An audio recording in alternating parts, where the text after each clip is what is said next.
On today's Locked On Jayhawks, we recap the Kansas-Omaha game. Kansas with a opening night victory over Omaha. Biggest takeaways, GOATs of the game, that on today's show. You are Locked On Jayhawks, your daily podcast on the Kansas Jayhawks. Part of the Locked On Podcast Network, your team every day.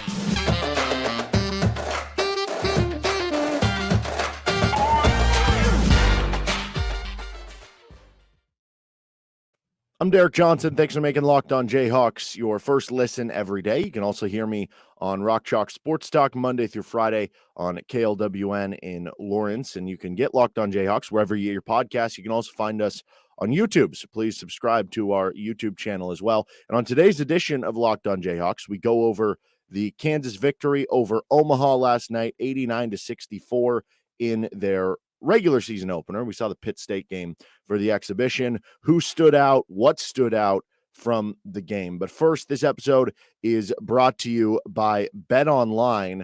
And, you know, if you're looking for a perfect spot to place any bets on the KU basketball action, college action, whatever it is over the course of the upcoming season, BetOnline has you covered with more props, odds, and lines than ever before. BetOnline, where the game starts. So we talk about the KU Omaha game here on this edition of Locked On Jayhawks, and overall a good opener for KU. They didn't cover the spread. It was, opened around 32.5. By the time it tipped off, it was around 33.5, 34, depending when you got it. They didn't cover the spread, and, you had some flashes where Omaha, I think, cut it to 7. It was 50-43, I believe. About 4 or so minutes into the second half, where you're going, what's going on here? Because Omaha is by far the worst team that KU is going to play, at least preseason, what you expect on KU's schedule for the regular season. They are in the 300s in KenPom. Like everyone else is around like 200 or higher. Like Southern Utah's in the top 200. North Dakota State is just outside of the top 200. So the fact that you let them kind of sneak back into it and didn't really fully get all over them until maybe the last 5 or 6 minutes of the game. I mean, if we're just picking nits, you could say, but again, it's the first game of the season. You had a lot of new players. You still won the game by 25 points. And if you make a couple free throws at the end there, then it's 27. And if you just make some free throws in general, then it's even more. Like KU struggled at the free throw line. So overall, good opener. You got some key flashes from key players. You got a big win, no injuries. Success in the first game of the season. It's not like a scalding failure. It's not like a huge throw a parade success, but overall successful in the opener. You're a bit lethargic as times, as I mentioned. There were different stretches where maybe you struggled to score for a few minutes here or there. I don't know, like that's not something that's new to college basketball in general. Like teams just tend to go on runs just around the country. Like even last year's team had long stretches of time where they didn't find ways to score. Can you keep up with defensively, and can you at least have enough guys that can get you out of those ruts consistently enough? That's going to be kind of the key for you over the course of the season. And the good news for Kansas is, even though offensively at times I do wonder how Kansas will consistently score against good defenses, which you're going to play a lot of them in the Big 12, and if they're going to have enough options out there who can go get a bucket for you. But if Jalen Wilson and Gradey Dick are as good on that end as they have been to open up the season, 24 in the exhibition for Jalen Wilson, 19 last night. So you look at the 2 games, so to speak, he would be averaging over 20 a game. For Gradey Dick, you're talking about him putting up, 20 or 21 or something in the exhibition game. And then he puts up the 23 to lead the way last night. Looked so good shooting the ball. Like, it's unbelievable how pure his shot looks. That might have been the biggest takeaway of this, that just how elite he looked with the shot. I mean, the straight on 3 from NBA range, whether it's, just catching and shooting, coming off a screen, able to square up the body. Even if there's a man kind of in his face, because he gets up so high and he's 6'8" and he puts the ball like as high as you possibly can to shoot the basketball, it's going to be really hard to stop. And I know it's just one game, and we've seen other guys go off before. I think it was the stat that it's the most points by a true freshman in his first game for Kansas since Xavier Henry in 2009, when he had, I think, 27.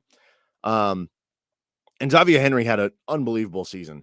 He wasn't called upon to be like the top option because that team had, Sharon Collins and Cole Aldridge and had the Morris twins and Tyshawn Taylor and whatnot. He was kind of the third option on that team, but he shot super efficiently. He's one of the more forgotten, really good freshman seasons for KU. He averaged like 14 a game, shot like 40% from three. I think if you got those things from Gradey Dick, you'd be very happy with it, but maybe that's shooting too low. Now, you also have the Quentin Grimes one where it's like he scored all these points and shot this well from three, but Quentin Grimes was never known coming in as being like a just dead-eye shooter. He's turned into that, like in what he was at Houston his last year and now what he is in the NBA, but when he first came in, he was more of a, all-around complete player. Like that was the talk, and he just happened to get hot that night. With Gradey Dick, the scouting report and all the evidence was he's going to be a good shooter. So this is evidence to back that up as opposed to just maybe a one-off, which makes me think, even though it is just the opener, even though it is just Omaha, like I'm so much more confident that because coming into that, it's still a true freshman. Like if Gradey Dick's going to lead your team in shooting, what if he only shoots 35, 36%? I've seen enough from one game, I guess one in an exhibition game, so really two, to say, yeah, he's going to be shooting high 30s, maybe in the 40%, and you're going to be comfortable with him taking lots and lots of threes. But that duo of Jalen and Gradey Dick, if they can be both elite on that end, it's not the same as like the 2020 team because that team was so dominant, and it's different because one guy is down low and one guy is a perimeter player, and that defense was so elite that if they had that good of a defense and then they just had two guys basically carry them on offense with enough supporting cast of guys who could hit open shots on the outside with Christian Brown and Isaiah Moss and Ochai Agbaji, that team had enough offense. So if this team can be a top 5 defense, that's the recipe for success. Be a top 5 defense and then have two guys who are, top 20 players in college basketball, two of the top 5 or 7 players in the Big 12. Because if Jalen Wilson and Gradey Dick are that good of an offensive duo, that's going to raise your floor to just being a top 20, top 15 offense on its own. And so if you can come around on the defense, which does have a lot of parts to make you think they could be really good defensively with Kevin McCullough, DeJuan Harris, KJ Adams, and possibly the growth of some of these centers like Ernest Udeh and Zuby Ejiofor as shot blockers, that's how this team reaches its ceiling and can be a top 5, top 10 team really throughout the season. But if one of those guys regresses at all, or you're not getting one of those nights, I do have that question kind of right now of who's going to be the other guys to step up to kind of make those shots. But as of right now, you can make a real argument that Jalen Wilson and Gradey Dick are going to end up as both top 5 players in the Big 12 and both end up on, maybe one ends up a first team or second team All-American. Another one ends up a third team or honorable mention, which means essentially you would have 2 of the top 20 or 25 players, maybe even 2 of the top 15 players in the country. And the recipe, when you have that, is that you're going to have a really, really good team. It's obviously one small game overall, against the worst regular season opponent Kansas is going to play, but I think you got to like overall. You saw them shoot well. A lot of that was Gradey Dick, but we saw that from Jalen Wilson and stuff too. They threw down some impressive dunks, the Gradey Dick dunk, and that's going to be such a fun thing to say this year, Dick dunk. And we had the Ernest Udeh just continuing to be a lob threat, like that's going to be his thing all season long. You're going to have some stretches where this team can really lock down defensively, and they're still, I'm sure working through things as any team is early in the season, but they have, like I said, the personnel there. We saw the star power of Jalen and Gradey, and then even some nice complimentary performances from some role players like a Bobby Pettiford and whatnot. So overall, successful opener for Kansas basketball in the first game that I guess counts of the regular season. All right, in just a moment, we're going to get on to our GOATs of the game for KU basketball. But first, this episode of Locked On Jayhawks is brought to you by Nissan. And this week's thrilling moment in college football, switching gears back to college football, is brought to you by Nissan. The thrilling designs behind the new lineup from Nissan are intended to empower drivers and vehicles as capable as the drivers themselves. When I think of unbelievable abilities on the field for this week's thrilling moment, it absolutely has to be the Jason Bean long rushing touchdown. KU starts up 10-0. Oklahoma State goes down, scores a touchdown. We've got a game. It's 10-7 in the second quarter. Jason Bean breaks free over a 70-yard rushing touchdown, cuts to the right, weaves back to the left, breaks through a couple tackles, and then he's off to the races and kind of just gets enough carrying kind of the guy from behind from about the 5 who tries to stretch out and bring down the back of his jersey, but he finds his way into the end zone. Unbelievable run, and that was the play that just kind of opened everything up for KU, and it was super excited. The radio call with Brian Haney was awesome, as always. That was the thrilling moment of the week. This segment has been inspired by the thrilling new designs featured across Nissan's new lineup of vehicles. Pursue what thrills you in the all-new Frontier, Armada, or Pathfinder today. Available now at nissanusa.com. Goats of the game for KU against Omaha. We'll start with the good goats. Jalen Wilson. He almost had a triple-double. 19 points, 11 rebounds, 7 assists. Again, continue to look in control for you. The jump shot looked a lot better. He went 3 of 7 from downtown. So first of all, him taking 7, like maybe that's not something that'll happen every game, but that shows a lot of confidence. And the fact that he hit 3 of them looks good. But it's not just the 3-pointers either. We saw him hit a couple, 2 or 3 mid-range shots, like at the end of shot clocks on some occasions, other times curling around a screen, like plays that you saw for Ochai Agbaji last year. That was a really good sign for KU with him shooting the basketball. Again, it's one game, and it's just the Omaha game for the first one of the season, but you'd rather it happen than him go 0 for 7, right? So good trend, and if that continues to stack up games for Jalen, that'll be a really good sign for what his season could be and what this team's season could be, because you do need him to be a legit shooter this year to kind of reach whatever heights you want to go to. But he was just in control, in command, looked super calm out there, the leader of the team. That was impressive stuff in the opener for Jalen Wilson. Good goat for Gradey Dick. Led the team, 23 points, 9 of 13 from the field, 4 of 6 from 3. The shot, as I mentioned, unbelievably pure. I think I mentioned on a previous show, I don't know, maybe it was RCST. I was talking with Scott Chasen off the air, and he made the player comp of Ben McLemore, and I loved it. Like, because you're talking about a guy in Ben McLemore who was an unbelievable shooter, had an unbelievable stroke, had that great season. Now with Ben, it was a redshirt freshman season, but I think you kind of expect similar things here. And if I said Gradey Dick's going to have a Ben McLemore season where he averaged like 15 points per game and, hits a, buzzer-beating shot to keep you in overtime alive in a Big 12 game off the window in Allen Fieldhouse, and KU is going to be a 1 seed, like, you would take all those things. So, Gradey Dick, goat of the week or goat of the day. And, unbelievable performance from him in his first time in a regular season game in Allen Fieldhouse. How about KJ Adams, man? There still are questions about how KJ is going to fit into the offense if guys like Kevin McCullough, Jalen Wilson, DeJuan Harris can't be good enough shooters, because the shot isn't there. It doesn't look good. He took another one, which, again, I appreciate the aggressiveness for back-to-back games, because if you can even get the defense to respect you out there to guard you, that is basically what you're going for here. It's less about can you make them. It's more about can you open up the lanes inside offensively. We also saw him take a post up and ended in kind of a awkward looking turnaround fadeaway that didn't go in. But forget about the scoring. He did score 4 points. He was unbelievable in doing every little thing you could imagine. He had 9 rebounds. And by the way, I double took this when I looked at the stat sheet. I was, wait, what? That can't be right. 9 rebounds. Usually when you see 9 rebounds, it's like, maybe he had 6 defensive rebounds, 3 offensive rebounds. And I saw 8 and 1. And I was like, okay, he had 8 defensive rebounds, 1 offensive rebound. And they're like, wait, what?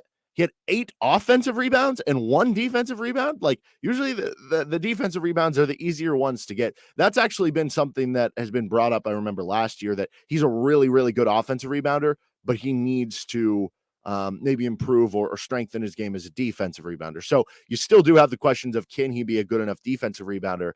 But offensive rebounding wise, there's a chance he could be like the best offensive rebounder in the Big 12 or one of them. Like, we've heard a lot of the comparisons to Mark Vital. That's what Mark Vital was for Baylor.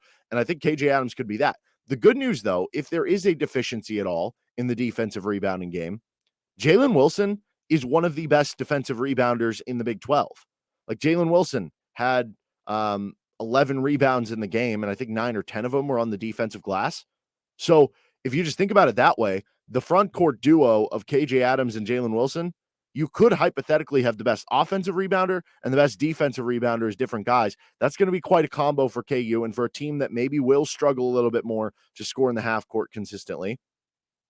Get some extra possessions, get some extra offensive rebounds. So that was really exciting. He made so many hustle plays. It wasn't just the rebounds. How about the passing? I mentioned after the exhibition game, one thing, even if he can't shoot, has to show more confidence as a dribbler, a driver, and he's always been a good passer and putting stress on the defense that way. And I think we were seeing that. And we saw it again. He had 4 assists in that game. He also had a block, made some other hustle plays. locked up defensively. I love me some KJ Adams. He's one of my favorite players to watch on the floor because it's not just about, are you a sniper? Are you hitting shots? Like those guys are super fun too. Don't get me wrong. But there's something beautiful about being able to impact a game the way that he does without necessarily scoring a lot of points. The last good GOAT for the game, Bobby Pettiford. He had 13 points, went 6 of 7 from the field, kind of in vein with Jalen Wilson. So Bobby Pettiford didn't make a single three last season as a true freshman. He shot 2 of them, and he made 1 of them. I think that, I mean, it was such a limited sample last year. I think he was like 0 for 3 from downtown. So we didn't really know if it was, because obviously the playing time waned as the season went on and he was dealing with the injury. We didn't really know if it was he can't really shoot and that's why he's not taking them. Is it just he's not getting as many opportunities? What's the confidence level there? Whatnot. For him to play next to DeJuan Harris consistently, because we think of him as the backup point guard to DeJuan, but for him to really get a big role on the team, he needs to be able to play minutes next to DeJuan. And to do that, you're going to have to be able to shoot. So again, good sign that he took a couple and then he made 1 as well, the first of his career. He also had 2 assists and 2 steals in the game. Okay, bad GOATs for the game. The true centers. So if I said centers in general, I guess that would count KJ Adams, and we had KJ Adams in the good GOATs, so that wouldn't apply. But if we're talking about the true centers, the guys who you just think of as the traditional 5 men for KU, which I guess, I don't know, that's still, does that even include like a guy like Zach Clements? But regardless, you know what I mean. It's basically with Cam Martin out, the true centers on your team are Zach Clements, Ernest Uday, and Zuby Ejiofor. It still doesn't really feel like KU has figured out the rotation there and getting everybody moving together. And that's not like unexpected. It's the first game of the season. But like at times, I think you saw Kansas maybe labor offensively because they couldn't throw the ball down low in the post for a couple of reasons. One, whether it was somebody who could just turn over a shoulder and hit a shot, or back down into an angle and get a shot, or just kind of move the ball and get a post touch that was going to condense the defense to maybe open something else up on the outside. Like KU was certainly missing that at times in yesterday's game. And there's going to be times this year where KU doesn't just need that possession to score, but they're going to be going against a true center that they need a true center of their own to kind of come through. And to be clear, no one is doing that. So might as well like get the advantages that KJ Adams provides and keep playing him at the 5, because if nobody's scoring in the post, then if that's the one knock against, well, if we play KJ at the 5, we don't have a, post threat offensively, but nobody else is doing it. And then KJ does a lot of the other things better. But Uday, Ejiofor, and Clements combined played 22 minutes.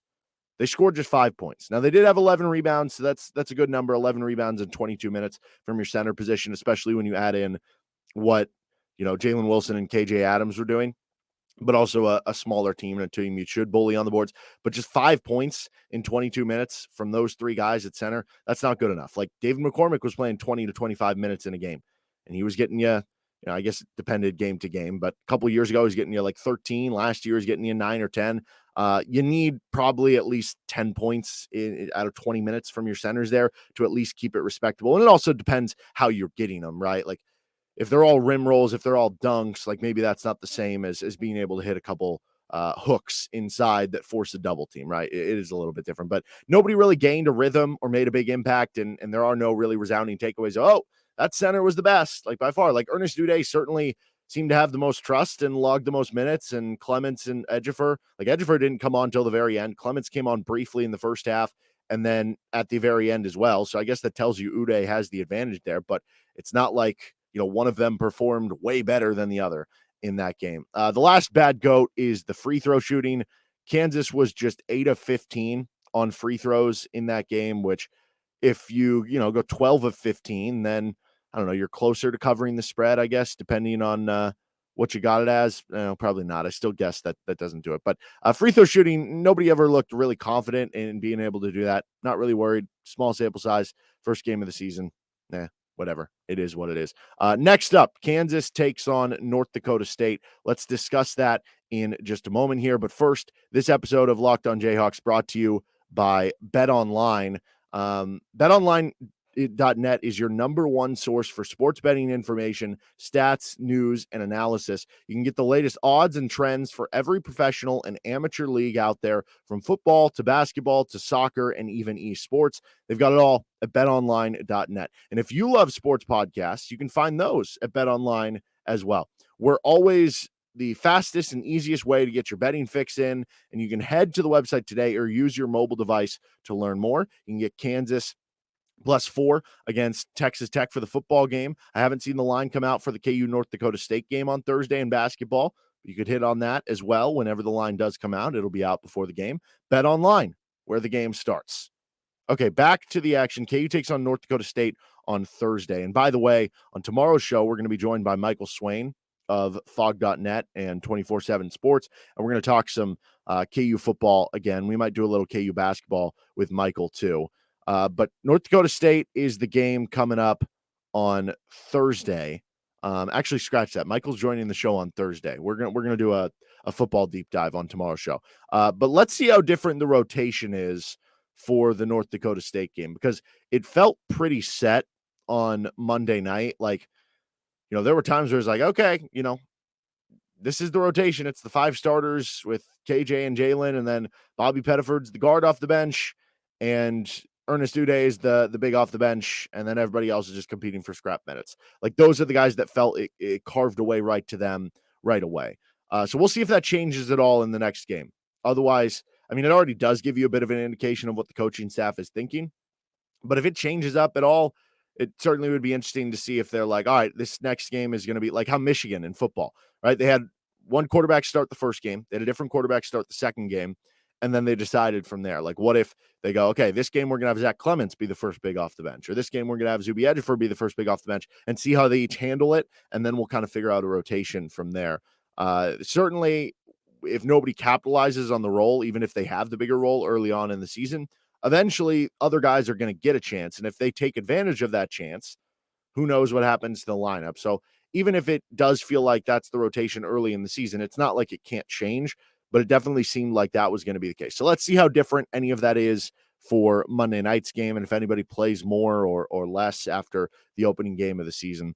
As far as North Dakota State goes, they are in the same league as Omaha, but they're a better team. Like, Omaha predicted to be one of the few worst teams in the Summit League this season. North Dakota State's supposed to be a top half team, like 3rd or 4th place is kind of the expectation. It's like South Dakota State, Oral Roberts are like the top 2, and then there's kind of that next tier, and North Dakota State is part of that. Typically, they're pretty good. They almost came in Allen Fieldhouse a couple years ago. I think that was was that the 1920 season? I don't remember. No, maybe I think it was 20-21, because I think Tyon Grant Foster had like a big game for KU, which that's certainly a throwback, even though it was only a couple of seasons ago.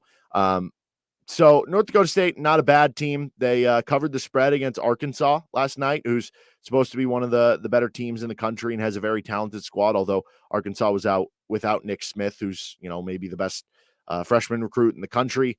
But they're certainly a very interesting team in North Dakota State. It'll be a step up in competition from Omaha, but certainly one that KU should be able to handle and keep them at arm's length. But if you have a lulling period when Omaha got down 7, like against North Dakota State, maybe it's a tie game, something like that. So certainly interested to see how much KU improves from one game to the next. All right, coming up on tomorrow's show, like I said, I flubbed that. Michael Swain's going to join us on Thursday. Tomorrow's show, we're going to do a KU football deep dive with their proficiency in the red zone offensively. We're going to do an homage to Devin Neal, and we're going to get to a What If Wednesday. If you have anything that you'd like for the show to talk about, you can follow along on the action wherever you get your podcasts or on YouTube. You can also find me on Twitter at DJohnsonRadio. And don't forget to subscribe to the show so you're getting all the latest with Locked On Jayhawks. That'll do it for today's episode. Have a good rest of your day. I'll see some of you on Rock Chalk Sports Talk later today.